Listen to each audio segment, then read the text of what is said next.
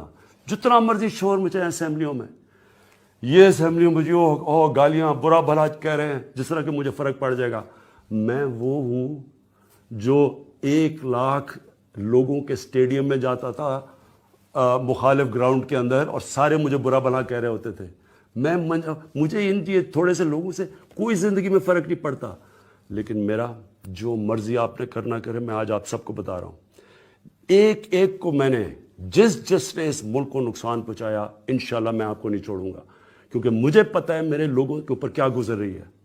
اور مجھے یہ فخر ہے کہ اس مشکل بجٹ میں، اور یہ سنیں ان کا یہ جو 30,000 ارب روپیہ قرضہ چڑھا ہے، آپ کو پتہ ہے اس کا کیا نقصان ہے؟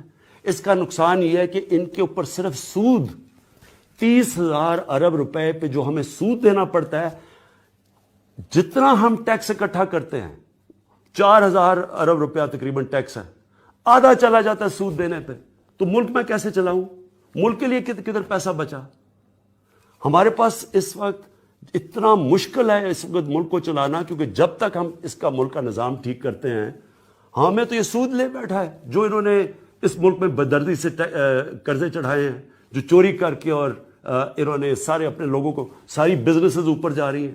کوئی سنا ہے کہ ملک کے تینوں صاحب اقتدار وہ امیر ہوتے جا رہے ہیں اور قوم مقروض ہوتی جا رہی ہے؟ تو اگلی بات میں آپ کو اب کہنا چاہتا ہوں، یہ جو بجٹ ہے، اس بجٹ میں ہم نے کیا کوشش کی ہے؟ وہ پیسہ جو ہم نے صرف اپنے کمزور طبقے کے لیے رکھا ہے، ان کے سستے قرضوں کے لیے، ان کو پیسے دینے کے لیے، ان کے لیے ہم راشن لے کے آ رہے ہیں، ان کے لیے سستے گھر جو ہمارا پروگرام ہے ہاؤسنگ کا، اس میں سے ہم نے 5 ارب دیا ہے کہ نچلے طبقے کو ہم گھر دے سکیں اپنی چھت کے اوپر. پناہ گاہ بنائی ہیں جو کہ لوگ سڑکوں کے اوپر سوتے تھے، مزدوروں کے لیے، ان کے لیے بنائیں. ان حالات کے اندر بھی ہم پورا زور لگائیں گے اپنے نچلے طبقے کو پورا اٹھانے کے لیے.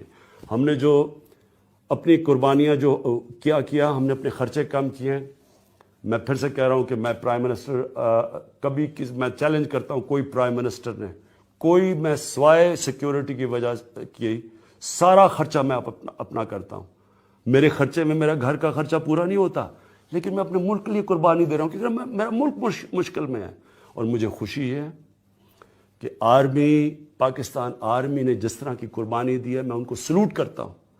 ایک طرف دہشت گردی ہے، ہر طرف بارڈر سے ہر دوسرے طرف بیچارے ہمارے فوجی شہید ہوتے ہیں. اس کے باوجود پاکستان فوج نے فیصلہ کیا کہ ہاں ہم اپنے فریز، جب وہ کہتے ہیں کیونکہ ڈیویلیویشن بھی ہو گئی ہے، روپیہ بھی گرا ہے، مہنگائی بھی ہے، اس کے باوجود انہوں نے اپنا بالکل سینئر آفیسرز کی تنخواہیں نہیں بڑھائیں، صرف جونیئرز کی بڑھائی ہیں. اسی طرح ہم نے پہلی دفعہ پاکستان کی سول گورنمنٹ نے 50 ارب روپیہ ہم نے کم کیا اپنے خرچہ. یہ کبھی پہلے نہیں ہوا. ہم نے اپنی اپنی کیبنٹ کی ہم نے 10% اپنی تنخواہیں کم کروائی ہیں.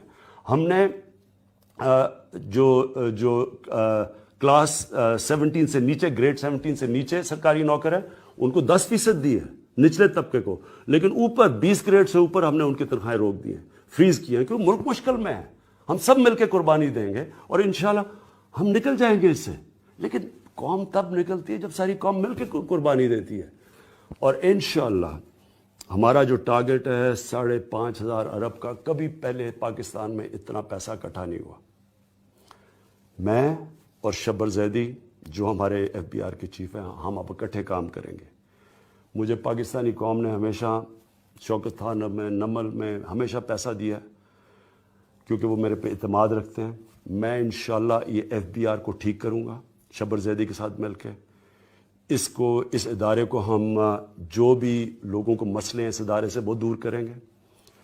ہم نے اس ادارے کو ٹھیک کر کے، یہ میرا چیلنج ہے کہ اسی پاکستانی قوم سے جو دنیا میں چند ملکوں میں سے سب سے زیادہ خیرات دیتی ہے، جو آج دنیا میں سب سے کم ٹیکس دیتی ہے، اسی قوم سے ہم نے ٹیکس اکٹھا کرنا ہے. اس کے لیے مجھے آپ کی ضرورت ہے. دیکھیں، خوددار قوم بننے کے لیے ہمیں یہ نہیں ہو سکتا کہ ہم دنیا میں سب سے کم ٹیکس دیں. یہ نہیں ہو سکتا کہ ہم لوگوں سے ہاتھ پھیلائیں اور پیسے مانگتے پھریں. اللہ نے اس ملک میں سب کچھ دیا. یہ ملک اللہ کی نعمت ہے. میں آپ کو یقین دلا رہا ہوں, اس ملک میں صرف جو کوئلہ اللہ نے دیا ہے یا تانبا ہی دیا ہے, وہ اکیلا ہی سارے ہمارا یہ بیرون ملک قرضے دے سکتا ہے. اس ملک کو کیا چیز اللہ نے نہیں دی, صرف ہم نے سب نے مل کے اس مشکل وقت سے نکلنا ہے. اس لیے میں آپ سب کو چاہتا ہوں کہ اس کو اپنا ملک سمجھیں.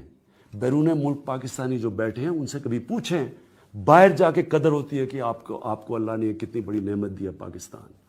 مل کے میرے ساتھ ملیں, ہم انشاءاللہ مل کے پیسہ اکٹھا کریں گے. میں آپ کے ساتھ مل کے قربانی دوں گا. ہم نے یہ جو ایمنسٹی اسکیم نکالی ہے اس کو 30 جون تک ہے, اس کا پورا فائدہ اٹھائیں, کیونکہ 30 جون کے بعد آپ کے بنامی اثاثے, آپ کے بنامی بینک اکاؤنٹس, یہ سب ضبط ہو جائیں گے قانون کے مطابق. اس کا پورا فائدہ اٹھائیں.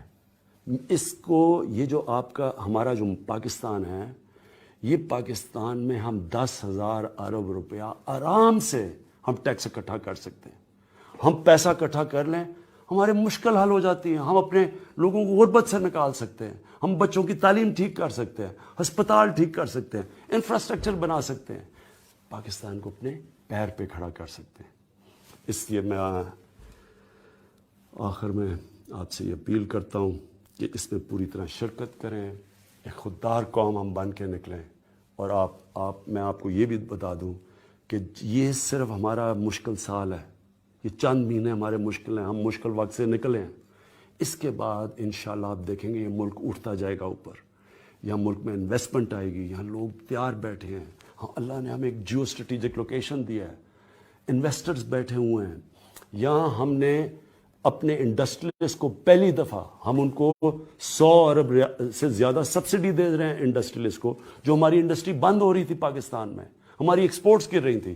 ہم نے ان کی پوری مدد کی ہے. انشاءاللہ ان کی وہ جو کہتے ہیں کہ آسانی پیدا کریں گے بزنس کرنے کے لیے, وہ پورا کریں گے. لیکن ہم تب کریں گے جب ہم سب مل کے اس اپنے پاکستان کو اٹھائیں. شکریہ. پاکستان زندہ باد.